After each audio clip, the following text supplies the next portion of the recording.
বাংলাদেশ চলচ্চিত্র শিল্পী সমিতির নির্বাচনের ফলাফলের উপর অস্থায়ী নিষেধাজ্ঞা মাথায় নিয়েই শুক্রবার শপথ বাক্য পাঠ করেন শিল্পী সমিতির নবনির্বাচিত প্যানেলের বিজয়ীরা।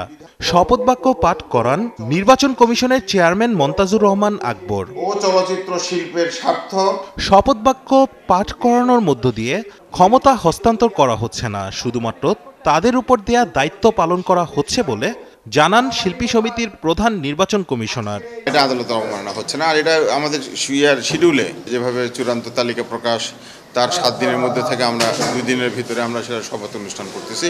শপথ বাক্য পাঠ করে বিজয়ী সদস্যরা বলেন, কোনো একটি দল নির্বাচন নিয়ে ষড়যন্ত্র করার চেষ্টা করছে, তবে কোনো ষড়যন্ত্রই কাজ হবে না। বেশ কিছু মানুষ এই শিল্পী সমিতিকে চক্রান্ত করে ধ্বংসের পথে নিয়ে গিয়েছিল, এখনো চেষ্টা করছে যাতে এই শিল্পী সমিতি ধ্বংস হয়ে যায়। অনেক ষড়যন্ত্র হচ্ছে, অনেক কিছু হচ্ছে, এগুলো থেকে দূরে থাকুন। আর সবাই পাশে থাকবেন যেন কোনো অপশক্তি আমাদের চলচ্চিত্রকে আমাদের এই ঐক্যকে নষ্ট করতে না পারে। আদালতের নিষেধাজ্ঞার পরও শপথ নেয়াকে আদালত অবমাননা বলছেন বাদীপক্ষের আইনজীবী। যে শপথ গ্রহণ যদি করতে হয় তাহলে তো ক্ষমতা নিয়ে শপথ গ্রহণ করবে।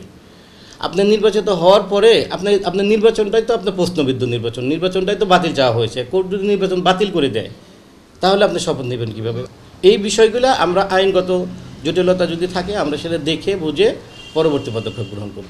বৃহস্পতিবার অভিনেতা ও নির্বাচনে প্রতিদ্বন্দ্বিতা করা রমিজ উদ্দিনের আবেদনের প্রেক্ষিতে ঢাকার সিনিয়র সহকারী জেলা জজ কর্তৃক দায়িত্ব হস্তান্তরের বিষয়ে অস্থায়ী নিষেধাজ্ঞা দেয়া হয়েছিল। রাশেদ আনিস, ৭১, ঢাকা।